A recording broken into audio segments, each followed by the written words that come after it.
All right, Kevin back with you for another episode of the $1 Million Relationships Podcast. And today I am here with Shane Spraggs. Shane, welcome. So awesome to have you on the show, man.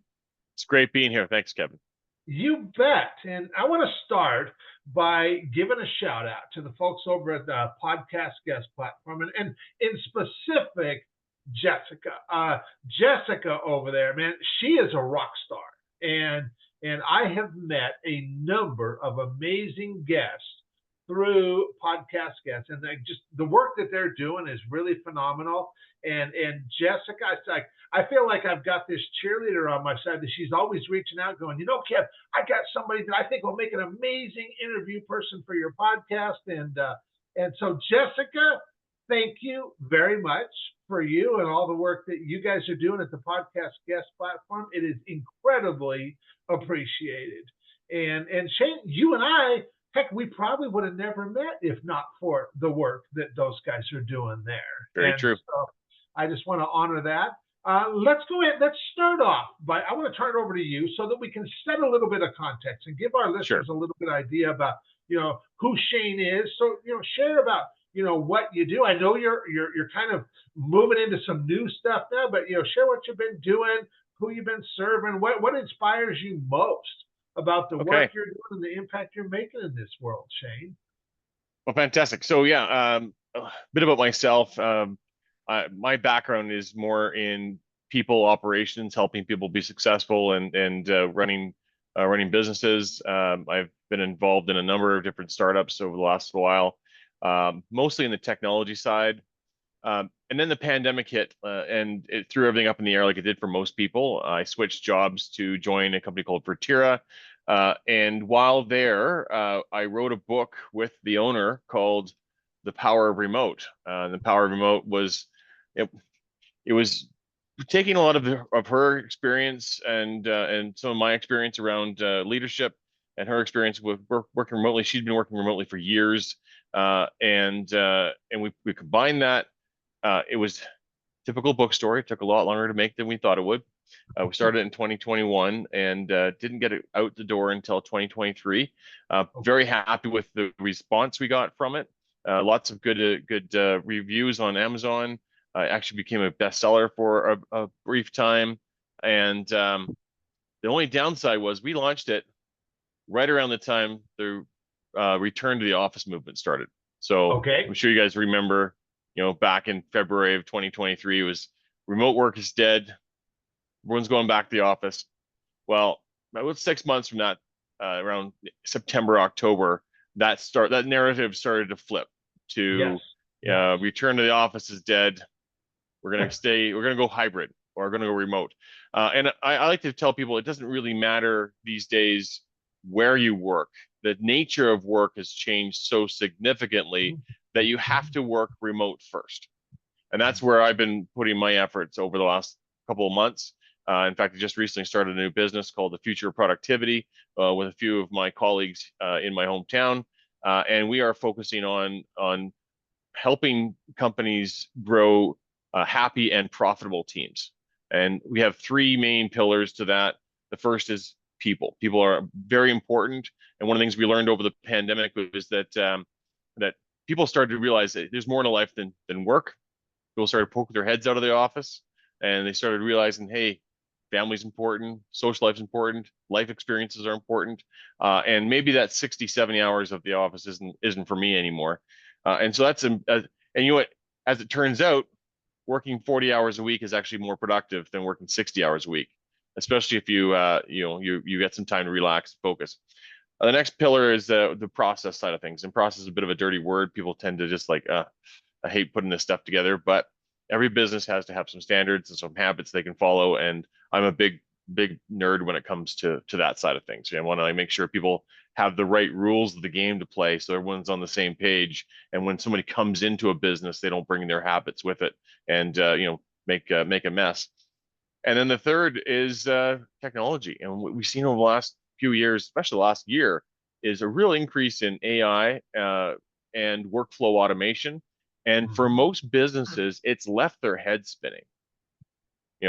the way you work is fundamentally different than it was 4 years ago, and that's the challenge we're stepping up to help people with. Yeah. Wow. And it's interesting because I have close friends who run businesses, who run companies with anywhere. I mean, who knows?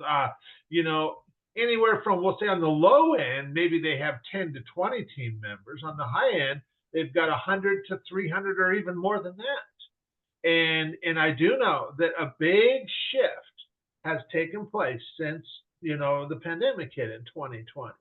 Yeah, And I have heard more than on one occasion people telling me that, Kev, it has become more challenging to find and keep like the right people, high level quality people and stuff.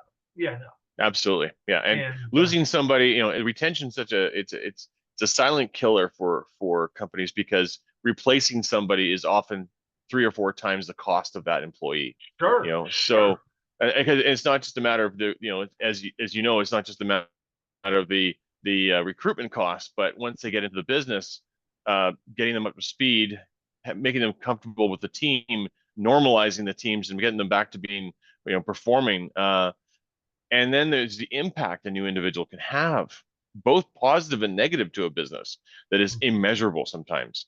And that's one of the things that, as I mentioned, we really want to try to help out. Having a good onboarding plan. It's boring, but it's so important, so that you don't bring somebody on and they maybe have a different way of communicating, may have a different way of naming their files or storing their documents, and they just start doing things differently, and before you know it, you have more confusion than you had before at your business. um, and so what we found is that when the pandemic hit, the employees were, for the most part, ready to go home. They were ready to work from home. Everyone just picked their laptop up. It was the leadership team who wasn't ready to work remotely. They're very much in-person group of people. The management team certainly wasn't ready. I mean, we knew way before the pandemic the managers were always problematic anyways, right? We always knew, you take somebody who's really good at their job and create a very bad manager from them by promoting them to help to lead a team.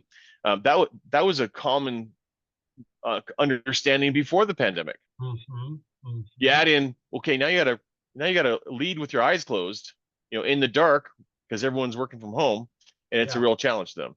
And the yeah. third group was HR. HR just wasn't ready to, sustain culture, hire and fire people, and it was just tough for those. And so, I have sympathy and empathy for the businesses who've gone back to the office, because it's a big shift, and I recognize there's value in meeting in person.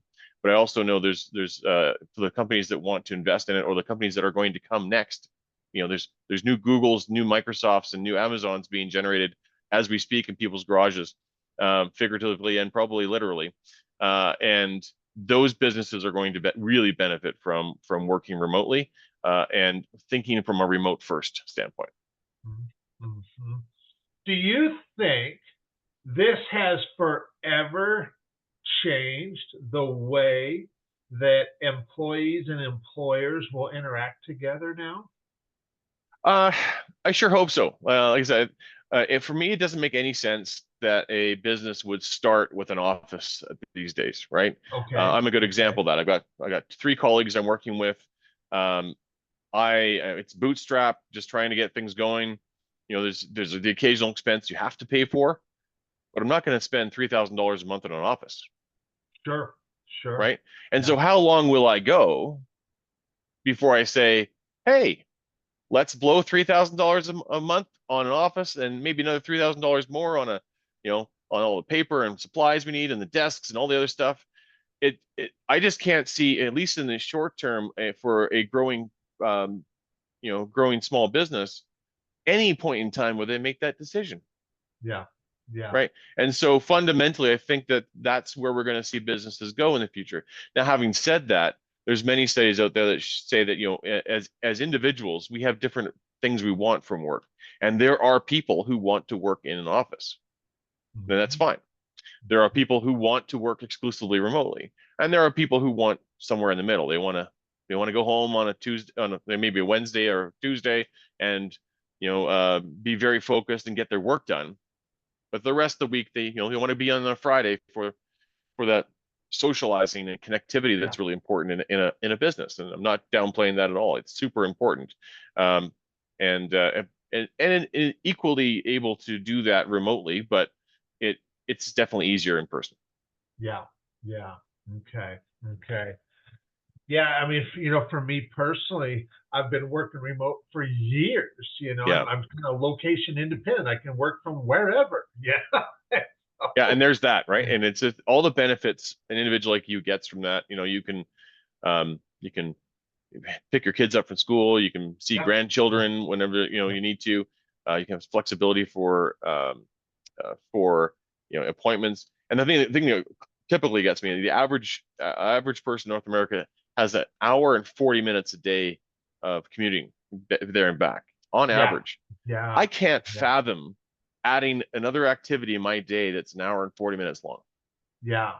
Yeah. from like And from you're where I am right. right now. I mean, my gosh, for a lot. I mean, even my own daughter, we live about well, we're 40 miles north of Seattle in Arlington, and she was commuting to Seattle, but it was like doggone 2 hours in the morning and more than 2 hours in the evening getting Yeah, home for her to just commute to work and stuff.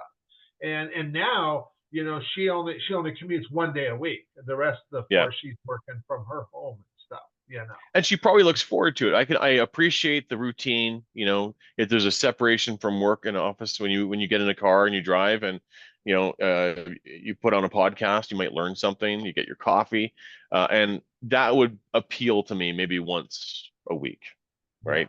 Yeah. And but doing it all the time, that's a grind. And Yeah, and totally. especially when you've got a young family, that's time away from kids, which you don't get back. Totally. Yeah, Yeah.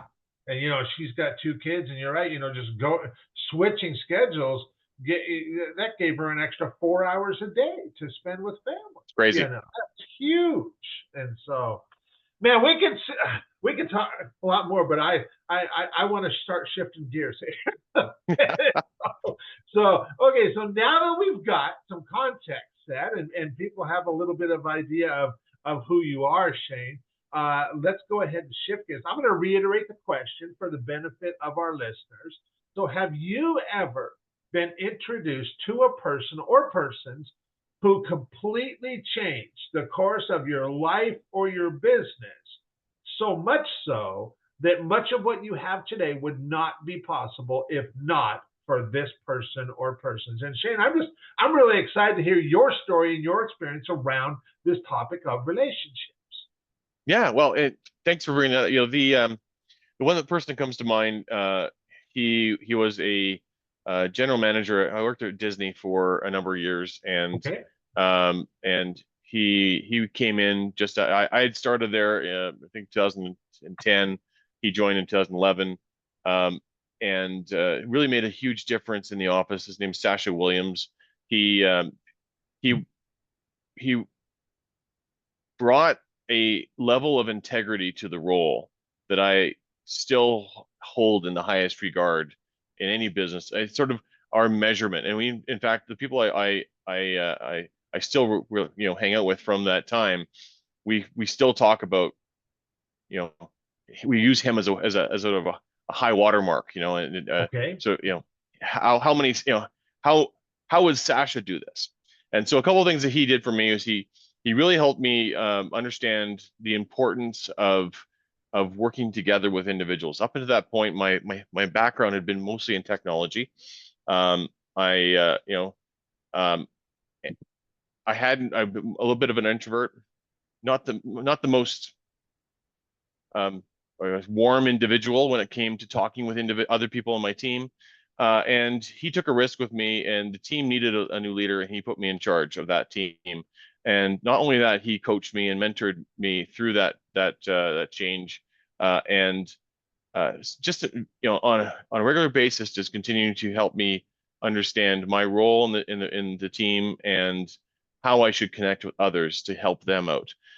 It helped me not look at management as a hierarchy, but more as a facilitation role that you're working alongside other individuals to help them be more successful. Okay. And he also pushed me to get in front of the crowd. So I made an effort to do a bulk of the speaking at all hands, to present things. I signed up for various things, and that speaking experience, although I'm still not, I would call myself the world's best speaker, still always learning. But I now do public speaking as a result of that. And then Wow. he also had this really great way of handling problems, and he had the best timing. And I'll share one particular experience where I'll try to avoid maybe getting too many details here on the premise I might be slandering somebody, but uh, there was a big project that was in Seattle that I was part of, Okay. and it was failing. I was visiting on a regular basis to provide oversight to it, and so not oversight, but just provide some insight to it and provide a little bit of support from a project management standpoint. And myself and the other individual who was also doing the same thing, we talked regularly about how so spectacularly this project was failing. We're not talking a small project. It is $100 million project, was just not going anywhere, and it was failing miserably. Okay. And I remember very clearly we had a call with Sasha, and we got the SVP, the senior VP of one of the Disney sectors or groups in there on a phone call. And he had previously told me, it's about having the information and knowing when to use it. Mhm. So first and foremost, he he had us explain the situation. He knew the situation, but he had us do the management, convey the message, which I think softened it from the SVP standpoint. And the SVP was in the middle of traveling at the time, and just as the SVP was getting this news that this $100 million project was failing, Sasha swooped in and provided another bit of bad news that would have been in its own catastrophic. But because of timing, and because he had the guy on a call who was in an airport, the only reaction he got was this guy sat down. You could hear him go, and that was it.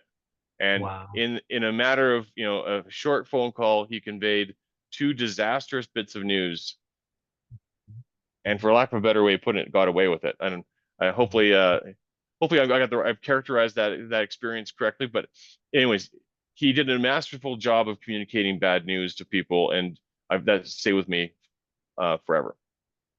So, what do you think allowed that to happen, and that two big pieces of bad news to be received so gracefully? What do you feel was behind that? What how did Sasha show up in that? Well, he has a really he taught me patience. Okay. Um, Most people, and myself included, love drama. You get a little bit of, you get some sort of cooler water cooler news about something. You want to share it. You want to, it's spicy. You want to, let's get on it. Let's talk about this Uh-huh. and deal with the problem.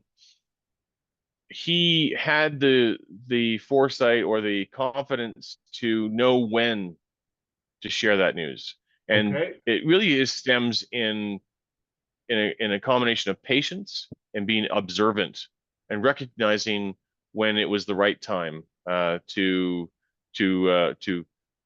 spring the trap, I guess you could call it. Yeah. But and that's really what it comes down to, is information is power, and recognizing when to use it and how to deliver it.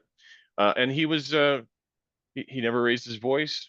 He never, he was very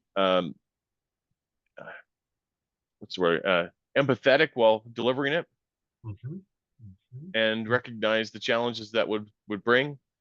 But it wasn't an argument. It wasn't a criticism. It was just, these are the facts, Yeah. and I'm going Yeah. to help you work with them to Yeah. solve this problem. Yeah. Wow. And am I right in understanding that you met Sasha back in around 2010, 2011? Did you say? Is that That's right? correct. Yeah. Yeah, Okay. and so I'm still chat with him regularly, and in fact, he's given me bits and pieces of advice to help my new business out. Okay. So He's done you guys have spectacularly well since then. He okay. continues to do very well. Yeah, So you guys have had a relationship that, as of right now, has spanned 14, 15 years. You know, yeah, yeah, and uh, absolutely. and so if you look back over that 14 to 15 years, and I'm sure you could come up with a lot of examples to the question that I'm going to ask you, but I'll just tell you, one is just gonna pop up top of mind for you. But if you look back over the last 14 to 15 years, I want to look, at a situation where you personally, you had the opportunity where you got to make a really substantial impact, where you were going like, wow, that was powerful. And you know as well that that would have never happened if not for the relationship that you have with Sasha. What is an Hmm. example of that, Shane? That's a tough one. Let's see if I can come up. There's hmm.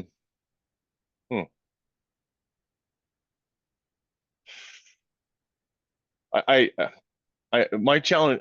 I'm told often that I'm too humble for my own best interest. So, and then I guess that statement doesn't sound humble at all. But I do get feedback from the people I've stayed connected with over the years, um, that they value the feedback I provide, and a lot of the feedback I provide is based on the information that Sasha's provided me. Uh, Mm-hmm. um, so it's see if there's any um, good examples here. I'm really struggling to find a specific one, unfortunately, Kevin. We can maybe cut this part of the interview out. That's all right. That's all right. And I can totally relate to that, because most of us, we're not good at tooting our own horn, so to say. Yeah, Where we, in fact, and I'm with you. In fact, I pretty much suck at that. but fortunately, I've got other people in my life who know me and know me for what I do, and they talk about me in a really great light. You know, yeah, and so I know this kind of stuff happens, and I can totally relate to that. And I guarantee you, there's other entrepreneurs listening into this going, yep, I can totally relate to that. And so, but, suffice it to say that, when you have a relationship, I mean, I have relationships in my life, well, I think of one that I just got reconnected with. I got to see him in person about a month and a half ago, but we've known each other for 15 years. And I know how how impactful his insight has been on my life, and in turn allowed me to really help a lot of other people. Just me really just step into just being me and showing yeah, up in the way that I want to show up, and just really be able to serve. And now to get reconnected with him and just be able to see him again in person, and to now be in a position where I get to serve him too, which is, man, that's really awesome. yeah, And I know that for me personally, just watching you, Shane, looking at the experience that you've had, and then now writing this book, and now going into this new kind of like new endeavor, if you will, your next evolution. And I really feel that, and that's why I asked you the question of like, do you think that COVID and what happened because of that has forever changed the landscape and the way work is done? Because I believe it has. I believe it absolutely. has. Yeah, And I believe that with your skill set and experience, uh, employers are already seeing this, and they're having challenges with it, and they're like, how do we navigate this going forward? You know, absolutely. Yeah, and so I really appreciate you taking the time to have this conversation and just share with folks. You know, before is there any, well, beyond your book, how can people get a copy of your book if they want it? And then also, is there any other resources, websites, what have you, that we can include with show notes, that any tools that people would find Yeah, valuable? absolutely. The Power of Remote is available on Amazon as they are, Okay. and you can also, if you want to listen to it, it's on available on Audible and recently Spotify. I think they licensed all of Audible's content because they now have all of the books from Audible in Spotify, and you get 15 hours a month with your premium subscription. So, Oh, and I then more, didn't know that. yeah. And so you Oh, can that's listen to it cool. on that, and you Okay. basically get 2 books a month. The most books are about 7 or 8 hours long, Yep. Yep. which is great. And then you can listen to it there. My new venture is called the Future of Product. Sorry, just futureofproductivity.com. So all 3 easy words to remember: future of and Yep. productivity .com, and you can go find me there. You can also catch me on LinkedIn, Shane Spraggs. Sorry, Shane Spraggs in LinkedIn. Yeah. Okay. Perfect. Perfect. Shane, any last thing you feel led to share before we call it a wrap? Um, from a remote work standpoint, again, just don't look at it as a remote as remote work versus hybrid work versus office work. Again, just to reinforce, it's remote first. The nature of work's changed so drastically that every company needs to get behind this new way of working, and it's everything from how we communicate to how do we give employees um, uh, a better work-life balance. And your business will be better for it if you promote a work-life balance that gives people the opportunity to spend time with their family and friends, and then when you measure productivity, don't measure it in how many hours someone spends at their desk. Measure it in how much value they generate for your business. Yeah. That's the key. Absolutely. Absolutely. Well, Shane, I want to thank you so much for taking the time to have this conversation. I'm really excited to get this out there and share it with a lot of other entrepreneurs, founders, and CEOs. And thanks again. Really appreciate it, Shane. Thanks for having me, Kevin. It's been a pleasure. Absolutely.